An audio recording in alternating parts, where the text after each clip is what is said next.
Award. The Game Award. And the Game Award goes to... And the Game Award. The Game Award. The Game Award goes to... And the winner is... And the winner is... The winner is...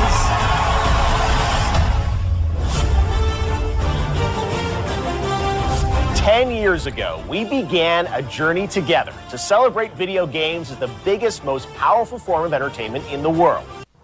Thanks, Jeff Keighley. Well, we are back here for another year of gaming, and oh, what an amazing year of gaming I have had.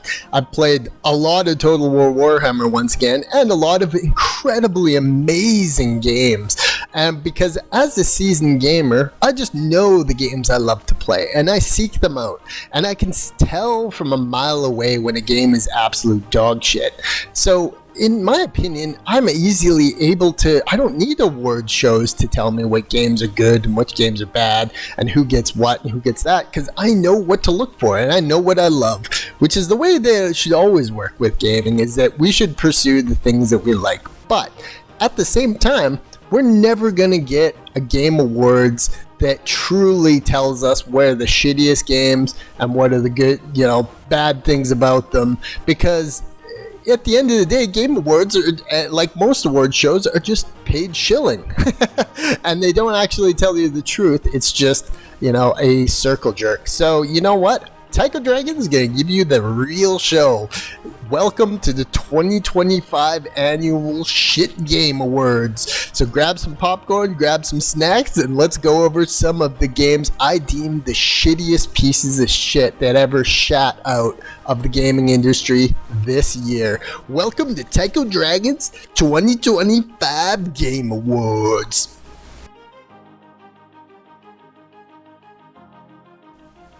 Now, I could talk all day and all night about Assassin's Creed Shadows, a game that was made for one specific purpose in mind: to crush the dreams of young men all over the world, men and women, who always just wanted a beautiful Assassin's Creed game set in Japan. A game that people have wanted ever since the very first Assassin's Creed game. But what they decided to do instead is add some very unnecessary diversity and some extremely cringy, terrible, stiff dialogue, equating to a game that is more of a mobile game than an actual AAA title. Assassin's Creed Shadows stirred the internet to high hells because everybody was fighting about it online. Constantly 24/7 fighting viciously with each other over the addition of Yasuke, a large black male who somehow just exists in the game, and it feels so out of place that it's actually awkward and strange. And for the longest time, everybody was telling us Assassin's Creed Shadows did so good that everybody wanted to play it, and they didn't care about the unnecessary addition of Yasuke. But recent sales numbers have shown that it sold monumentally less than other Assassin's Creed games, and it also canceled recently a planned DLC and scrapped the roadmap. So yeah, that's always the sign of a well-adjusted, well-doing game. Not only that, but Ubisoft's stock price has literally tanked times 100 since the game came out. So yeah, there's that as well. Obviously, there was other factors in play, but if Shadows was a smash-out success and sold, umpteen million copies, I'm sure it would have made the shareholders just a little happier who are buying Ubisoft in China. Assassin's Creed Shadows is just a terrible game. It was a terrible idea, and they never should have made it. And they probably would have sold triple the copies by now if they just would have made a cool, Japanese male samurai guy. And maybe even made him a ninja, shinobi, I don't know. The fact that, you gotta choose between these two unlikable characters. I mean, I've said this before, but now it looks like she's like a California art student. She just does not look like a likable, enjoyable, or authentic Japanese character at all.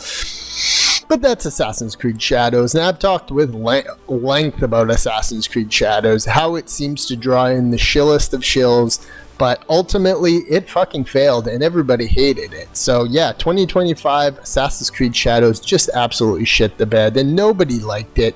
And all the people that did like it are, were just the ultraest of woke shills.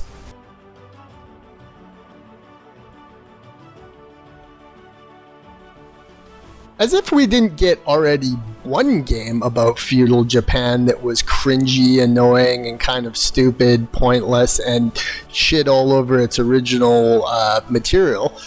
We got another one, and this one was called Ghosts of Yotai.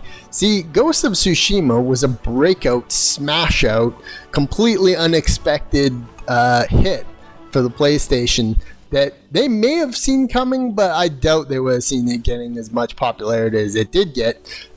People loved the story of Jin Sakai. They loved seeing this, realized open world Japan game. And after it became kind of a cult classic, the developers at PlayStation Studios said, hey, here's a great idea. Why don't we make the sequel about a woman instead? And when we cast the woman, we'll pick an obnoxious Antifa, pronouns in bio, hunt 20 flags for Palestine type of person to just parade around all of the award shows thinking she's the greatest gaming legend ever. That would go over well with people. Now, there has been plenty of cope for Ghosts of Yotai Online. And a lot of people don't realize this, but this game should have taken the gaming industry by storm. This should have been a console seller. People should have been lining up to go get a PS5 if this was the only system to play it on. But it sold probably like within the meager, game sales of the PlayStation 5, which hasn't even come anywhere close to what the PlayStation 4 has been, despite being close to its same legacy. Ghosts of Yotai was not a console seller, and it was a game that just kind of came out.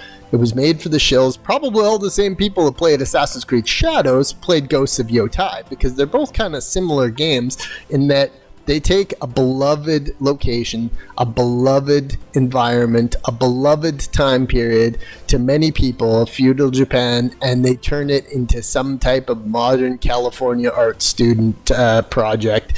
So it's not something that really made much of an impact on the gaming industry, despite infinite amounts of fighting online over the game. It's not a great game, and it's an idea that many people who have probably loved, Ghosts of Tsushima saw this was coming out and said, you know what, I'm just going to stick with my Ghosts of Tsushima because Ghosts of Yotai looks like crap and fuck Erika Ishii.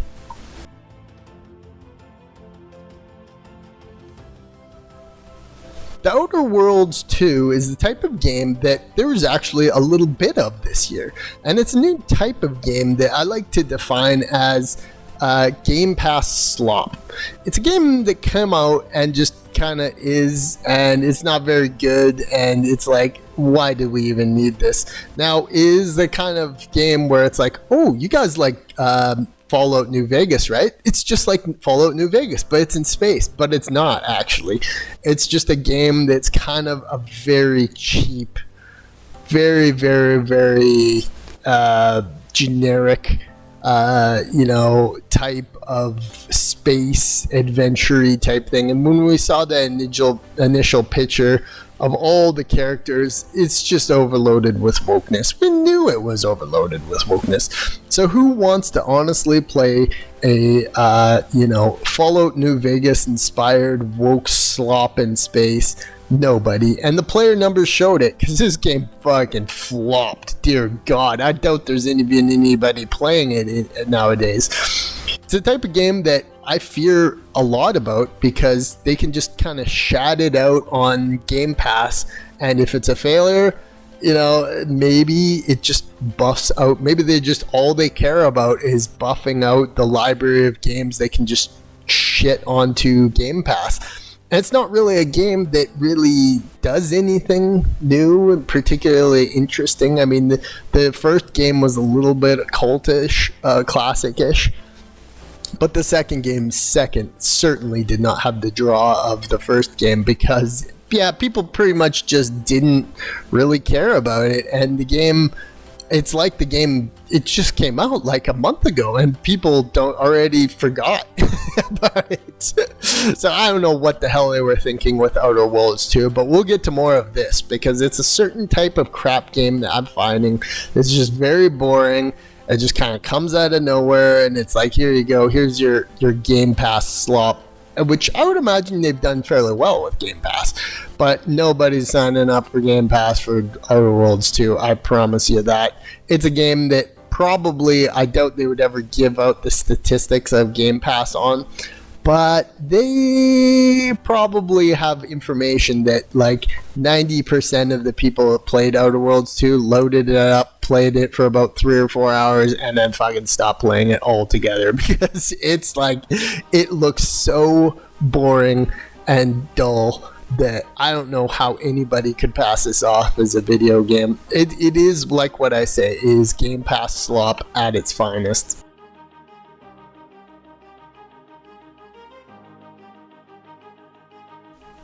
The Lord of the Rings series of games and setting is one of the most iconic settings of all time.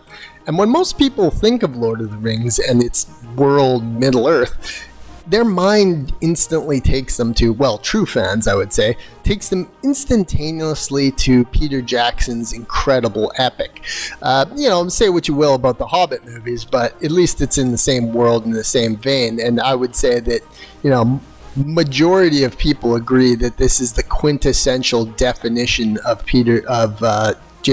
Tolkien's vision of what this world actually looks like, and people should have just followed this.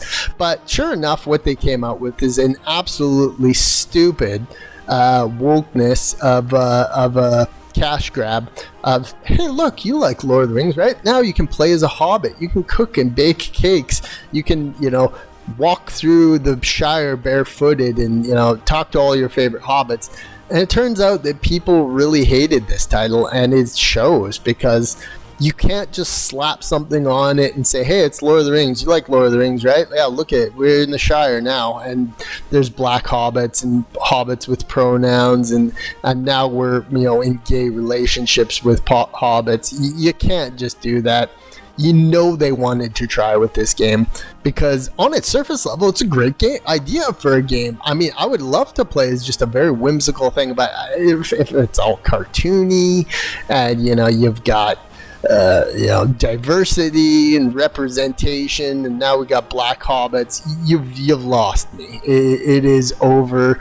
That is absolute garbage, and pretty much everybody felt the same way. The game utterly tanked. It was universally panned and hated. Can't believe they came out with something so garbage, but that's 2025 for you. They can just come out with a game like this and try and ruin all your favorite franchises because they can and they want to. They wanted to crap all over the legacy of this beloved film and universe, and they tried with Tales of the Shire, and did it fail miserably. So everybody hated Tales of the Shire, and can't believe they even were allowed to make some of the things. And it really, look at Rings of Power, utterly awful. And I hate the idea that they're gonna just keep trying. They're gonna keep trying with Rings of Power. They're gonna keep coming out with crap like Tales of the Shire. They hate this very right-leaning folk hero tale of Lord of the Rings, Peter Jackson, and to a degree the books and mythos. They really, really hate it, and they're going to do everything they can to try and destroy it.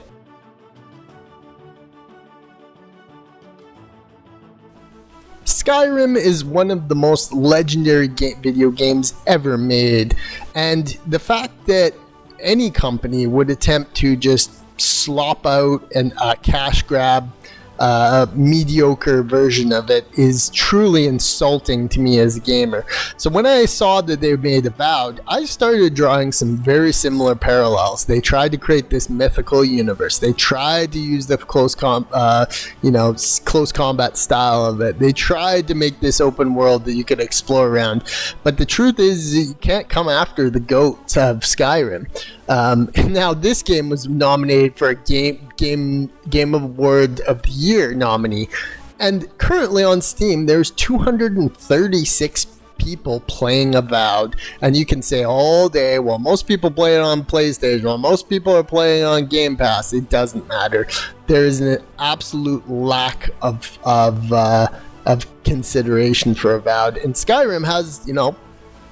tons of thousands, tens and tens of thousands of people playing it currently. And that game came out in 2011.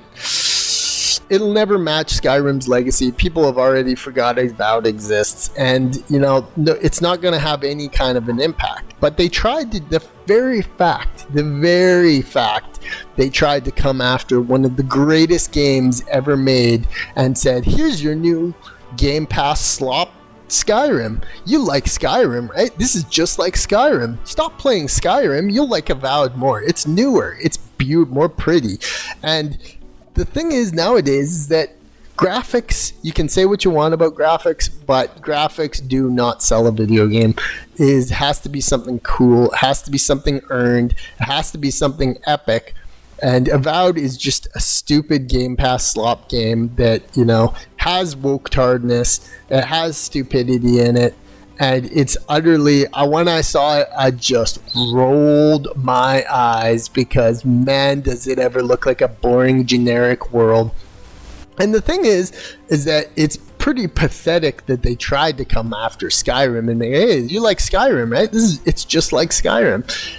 But it's even worse that they, marketed it so much. This thing was all over everything. I saw this on everywhere. They were really, really convinced they had a work of art here, and it just failed. And it's part of the woke shill media that will say, I could have told you from miles away this is a crap game, but yet all these media outlets were saying Avowed's so great. Oh, look at Avowed. Don't you love it? You love Skyrim, right? It's just like Skyrim. And it's like, man, we know. We are gamers. We're smarter than that. You can't trick us into playing a stupid woke Skyrim that it looks so boring, has a hideous UI, has all kinds of retardedness about it, and is like I said before, it's just Game Pass slop. It has no place in gaming. We have entered into the modern era of woke video games, and you can say what you want about wokeness. You can say how it doesn't matter if you make a game and it has diverse characters. But when you make a game and its whole purpose is to try and draw people into a completely different world than they even want to be a part of, it just goes to show what a failure South of Midnight is. It is a game that markedly probably had an audience, but that audience is like 0.002% of the gaming audience.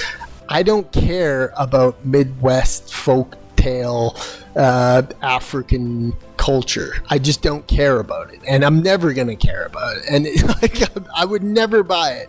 And they really got to read the room with these things, because how it works with wokeness conventionally is they receive grants from government officials and government programs to say, have media represent diversity, equity, inclusion. So these people are getting money from agencies and donors to make this crap, and for what reason, who knows? But I mean, there is something to be said for they're just occupying space, and South of Midnight occupied space in gaming. You heard about it on media, you heard about it in that, and although nobody is playing the game right now, you have to wonder why they even created this thing in the first place. The art style looked crappy, it was choppy, it was weird. They tried to make it like a storybook. It just was something that was pure and simply something that almost all video game players nowadays just wouldn't bother. They don't care about the story, they don't care about the setting, the graphics look whatever, it's Game Pass slop.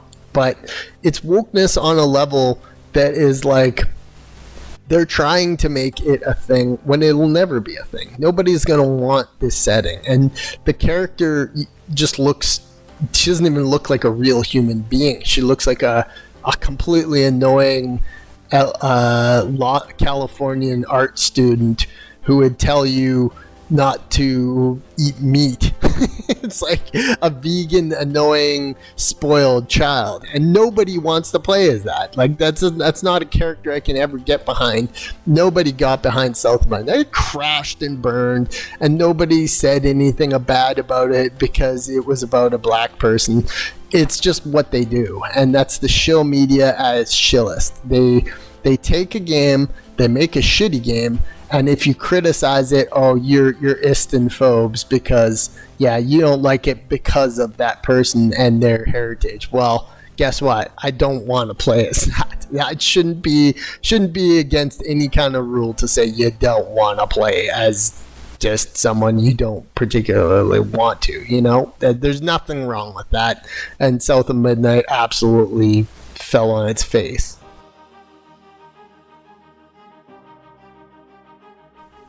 There has been so much rumblings about a particular company called Sweet Baby Inc. that takes a video game and instructs people who are making the video game what to put in the video game to not make it, I don't know, hurt people's feelings or to, you know, spread awareness for diversity, equity, and inclusion. Who knows? Who gives a fuck?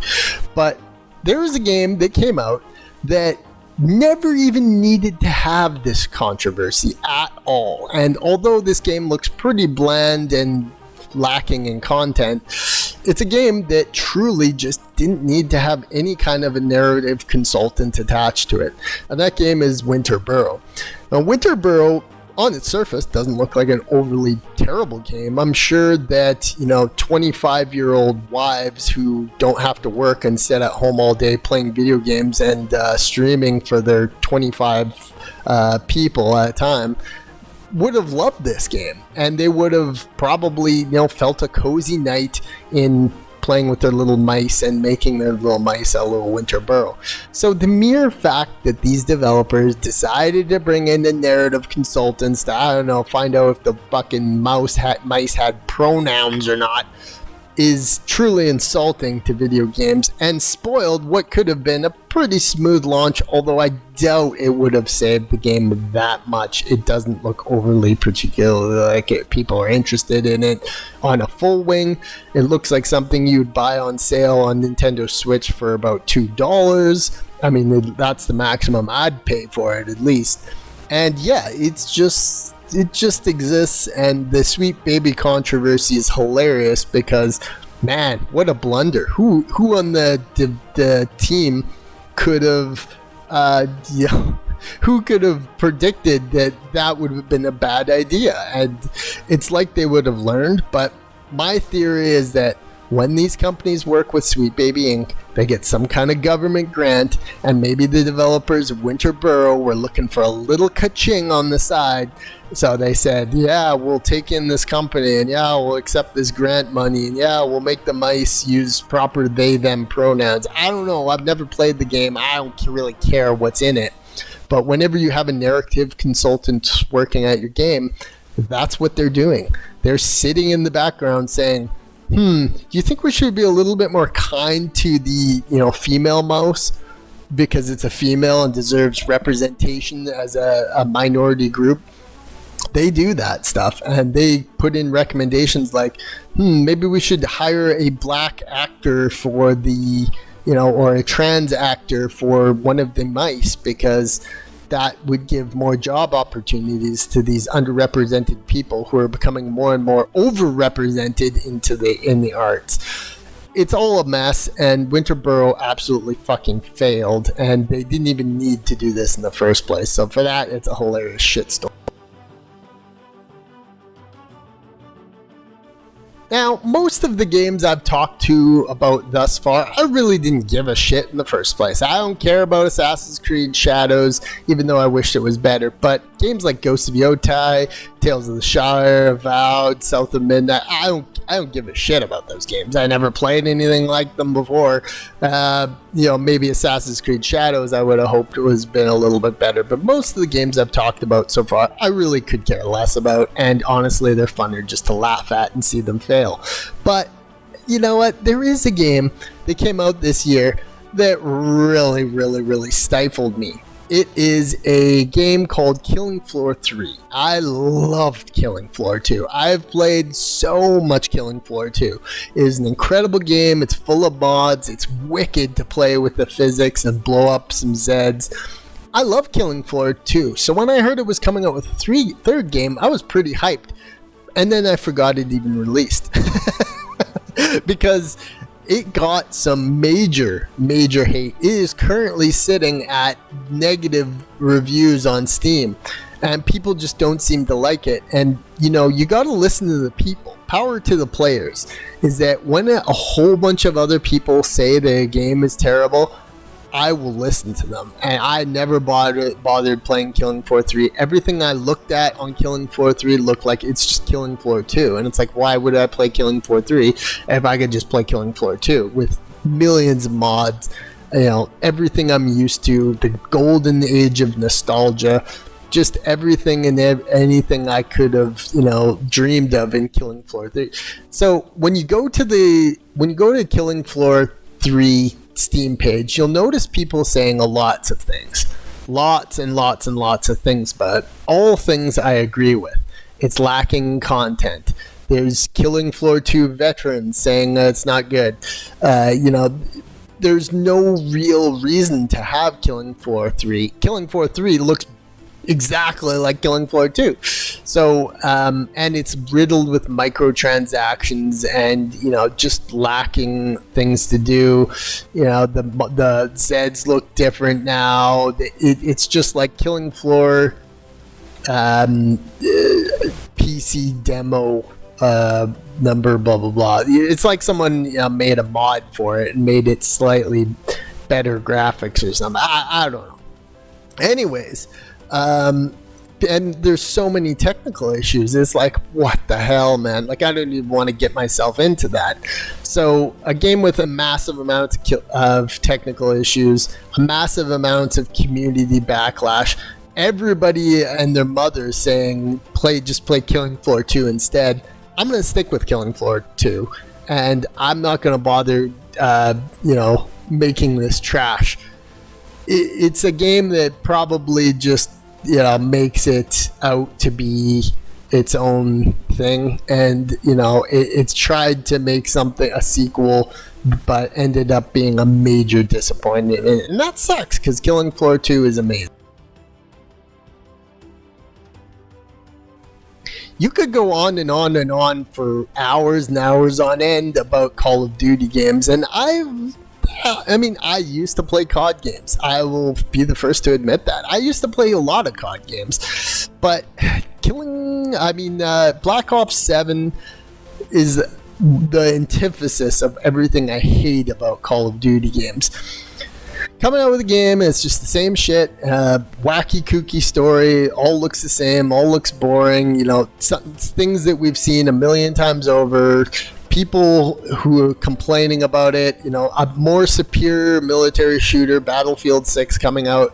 Black Ops 7 really fell on its face, and I'm sure that there's still Call of Duty bros who are loyal to Call of Duty till the end. But as a person who is just a general gamer and loved the earlier Black Ops games, like, you know, I played Black Ops on the PlayStation 3 and loved the campaign, and, you know, you're in Vietnam. I haven't really paid attention to Call of Duty game in a very, very, very long time. So when I saw that a new one was coming out and absolutely awful with gigantic Michael Rooker running around the place, it just made me roll my eyes, and it's a meager failure for, I'm sure right now the studio that made it is panicking because they spent probably $500 fucking million on the thing, and then it just fucking fails. It's a sign of the times, you know. Graphics don't sell a game anymore. You can have the most technically perfect game, beautiful graphics, you know, millions of dollars into voice acting and characters and huge this. If the game is not fun, it's not compelling, nobody's going to want to play it. Graphics do not sell a game anymore. I came from a time when if a new game came out and it had newer, pretty graphics and was solid, you know, in the early 2000s, 2010s, you could pass a game off on it. It looks beautiful. Wow, great. Let's go out and get it. But we've had so long of beautiful graphics that there really hasn't been any progression, I believe, since 2015 on graphics. So when you make a game, you can put all the money you want into making it look good. Like I'm sure Call of Duty Black Ops 7 looks fine, looks pretty, has big environments, interesting architecture. if it's not a game I want to play, it's just not going to be a game I want to play. What's the longevity here? I don't play Call of Duties ever for the multiplayer. I find just walking around shooting constantly at each other to be kind of a boring thing to do. So if that doesn't draw you in, the campaign sounds so stupid, and now it's just like, now we're into goofy giants Resident Evil stuff. Watching Angry Joe reviews just like exemplifies exactly how I feel. It's just, we are so over this type of game. AAA slop, it just comes out every year. Into the COD mines, pull out some crap game that nobody cares about. That's Call of Duty Black Ops 7.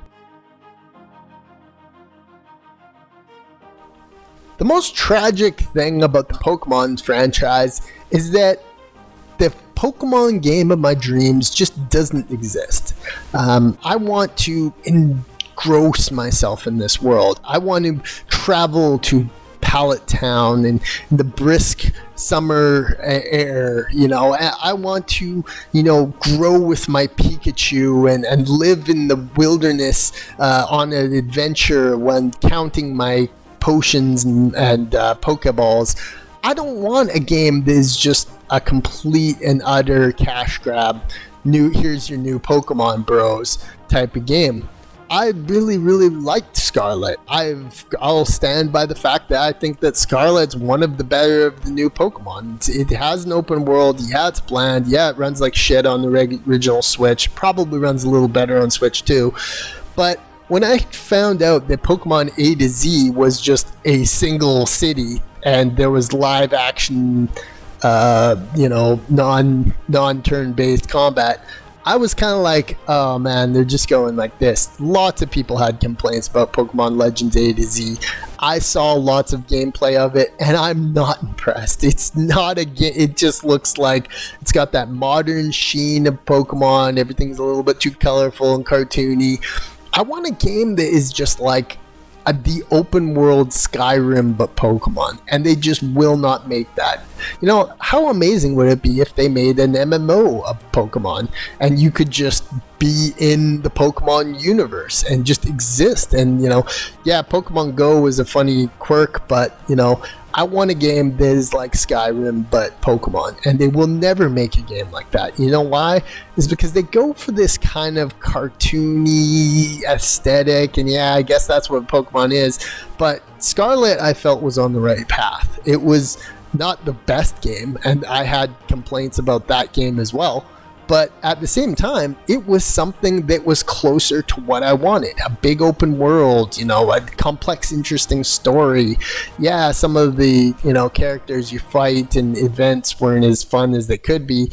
Yeah, the world felt a little bland once you got around to exploring it all. But it was an open world Pokemon game. It was a likable open world Pokemon game, and it returned to it had a very cool battle system. I don't want Pokemon jumping around and shooting out hit point markers and explosions and blasts, and you can't even tell what the hell is going on. I live back to the original days of Pokemon when it was just you and your Game Boy Color, and you were just sitting there immersed in this world trying to catch them all. And I feel like they crapped out this game. People are gonna buy it. It's gonna make billions of dollars no matter what, because it's Pokemon. But it's a sad state of affairs when a new Pokemon game comes out and it's just kind of small, doesn't really do much, nobody really likes it, kind of is a bad direction for the series. And yeah, ouch. Pokemon A to Z looks terrible, and that is a crap game.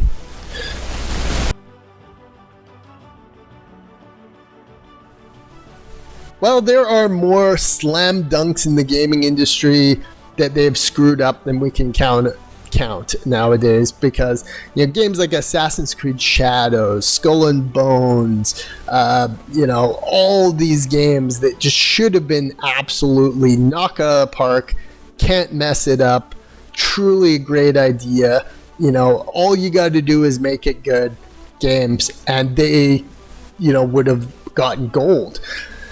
the Masquerade Bloodlines 2 is such a game. Now, over on the surface, it doesn't look like an overly terrible game, but on the base level, they took so many things away from the original, and it is just a game that what the hell are they doing? Like, I could have came up with a better Vampire the Masquerade Bloodlines 2 in my sleep than this. It's a very concentrated story. It's a very dumbed down game. You're not able to live and immerse yourself in this world. It's just kind of like, it's like I always think about these kinds of games like a theme park ride. You come in, you give them their ticket, you go on the ride, you get the fuck out. Like, that's what these games are like. I want a game where I can go into, and it's not like a theme park ride. It's like a hotel resort. You buy your ticket and you just go wherever you want, explore, do whatever you want. You're given that freedom. And this game should have been a game that gave you a lot of freedom, and it took all that freedom away from you. They had the most ridiculous dev cycle on this game. It was like bought by different publishers, and it was like there was like people being sued over it, and they scrapped the whole game and started again, and they got rid of features from the original, and they were locking different clans behind paywalls. It was a mess, and the game that came out was terrible. People hated this game. And I would imagine, as someone who really liked the original Masquerade Bloodlines 2, what I noticed is that the people that are making these games just don't understand the original games. They don't know why people liked playing the originals. So when you have people who are, maybe they can code well, maybe they're good graphic design, maybe they can make models and textures and program it all into the game, but they just don't understand gaming. They don't understand what makes games good, and this game shows so well why a company they may be able to make a game, but they don't understand gaming. So it is such a great case study of how you can have an absolute home run and still just completely screw it up.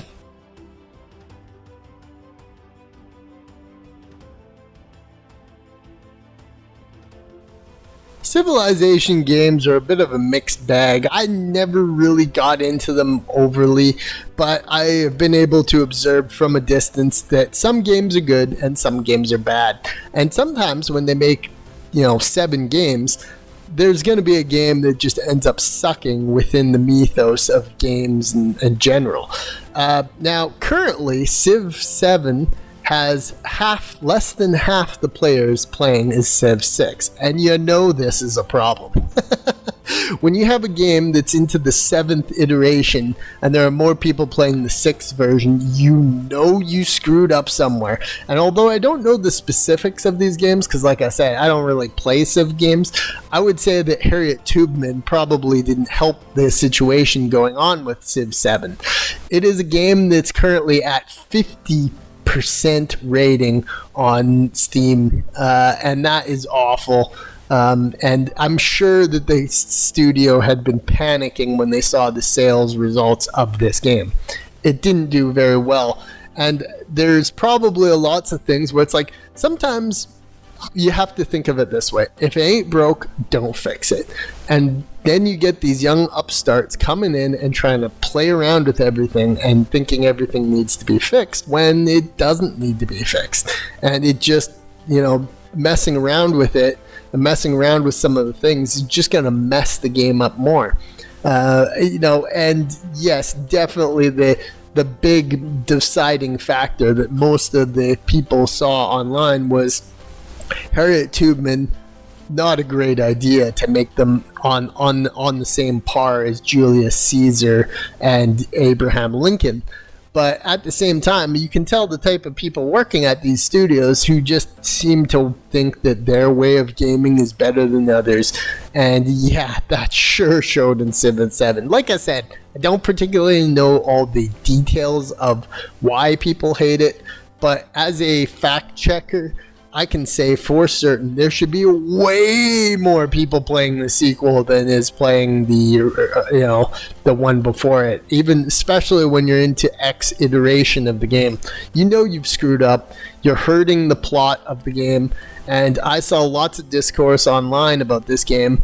It never really reached much of the heights of the original number 6, let alone some of the older games. Some people really like Civ games. So to see that they screwed up so badly with this, my heart goes out to all the Civ players out there. It just goes to show how, gaming companies nowadays have no quarrels with screwing up established franchises.